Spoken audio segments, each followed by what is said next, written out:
Oh, it is cold out here. We are back inside the germinator. Time to get some seed started.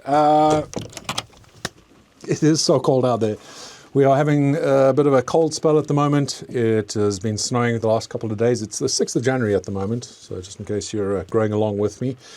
We are starting our Superhots today. We have about 200 seeds to start, or 200 plants to start, because there's going to be some with multiple seeds. And if you are growing along with me with the ChilliChump seed kit, the Warthog, you want to try and get it started pretty soon, at least if you have some lights. Talking of which, probably get some lights on here.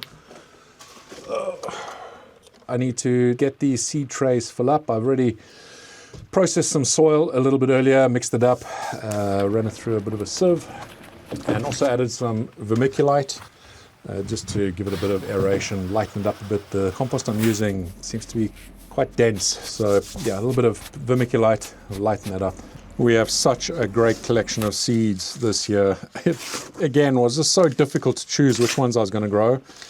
I've ended up probably growing or starting a few too many again, but we'll cross that bridge when we get to it. We have 5 trays we need to set up, and just doing it the same old way, just plain old compost. You don't need anything special here.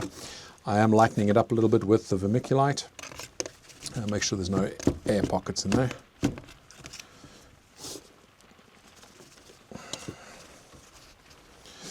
So this soil, or the compost, has been sitting inside my grow shed for a little while now, actually inside my propagator.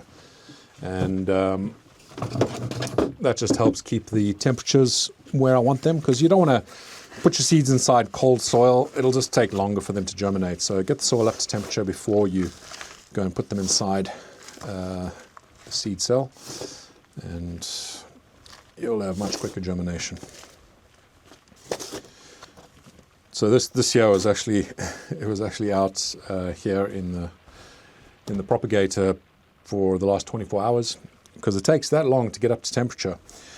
And if you consider now, if you're hoping to get 5 days, 6 days before you get things to germinate, if you add in an extra day because you're waiting for the soil to get to temperature, then yeah, it kind of skews the results a little bit.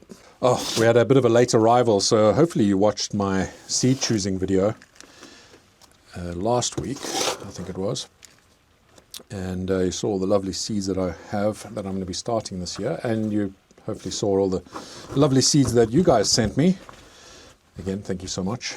But there was one little parcel I was really hoping was going to be here by the time I did that seed choosing video, and that was from Khangstarr.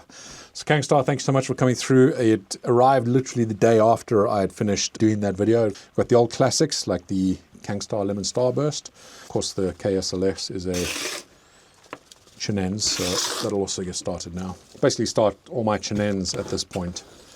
So it doesn't necessarily have to be Superhots. It can be hot. So you have some habaneros in there, some Scotch bonnets. Check this out. I'm so surprised that it actually got through to me. There were some fresh pods in here. So you can see I actually took a bit of a bite of that one. We've got some KSLS, Khangstarr Lemon Starburst, KS White Tie, Orange Flame, KS Sweet. Oh, I'm going to get this wrong. That's not Sweet Queenie. Is that a Sweet Lizzo? Khangstarr Gazer. Again, there's quite a few nice, interesting ones here that I haven't grown before. Here, KS Peach Starkist. To make you aware, I grow these. I will put them into my store, but not for sale. These get given out for free with orders. This year, we do have some Khangstarr varieties that we'll put in for free, and it's random, so please don't request. Some of you might already be using seedio, but you might not know about the tray function. That's where you can actually plan out your trays. I love doing it. That's why I built it. So one thing you can do is when you're setting up a tray, you can say what color that tray is. And for this one, I'll be making a green. So it just means a green tag, and that'll be number T1. A little dibber, and creates a perfect little hole to put the seeds into. So one little change that I've made this year, well actually I started doing it last year, is how I set up my seed trays. I used to soak my seeds, well I still soak them in these little shot glasses, but I used to lay them all out. Actually, you can see a little bit of the residue still over here. I used to mark them all down and then lay them all out here. But this is far simpler. You take a seed tray, you mark it up. So this is seed tray number 1.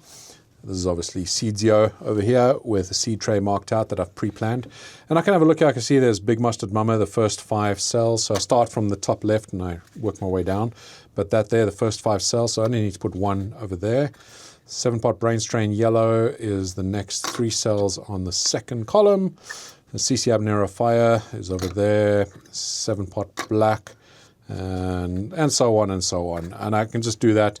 It makes it a lot easier because I can just take the seed trays like this. I can take the shot glasses, fill them up, get the seeds out, and it keeps it nicely organized. But if you do want to see my full seed starting process, which I'm not going to show you here, I have got a video showing you how to do it. I'll link it down below in the description, but it's part of my beginner's guide to growing chilies.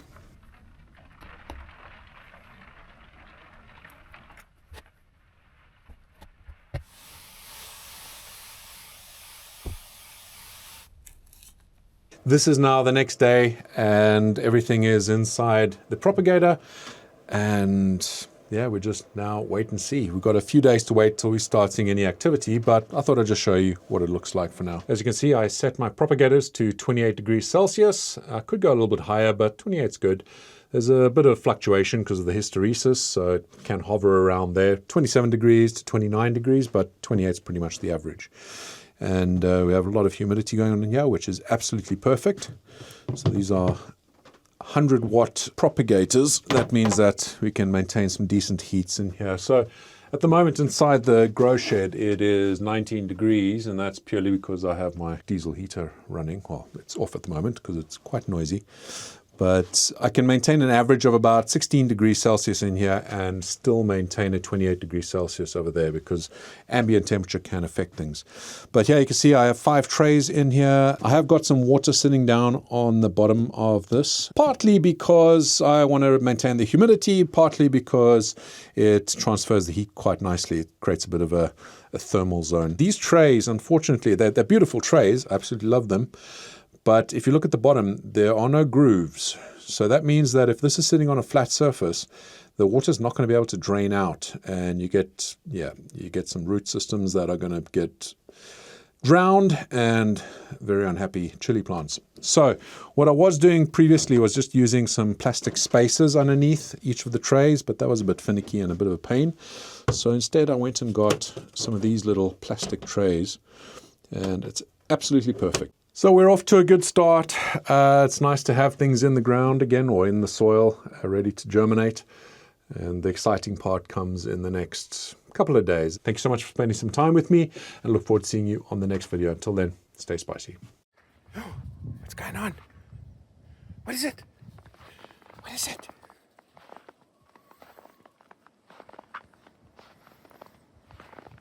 What's it doing? Is that a bit cold, my boy?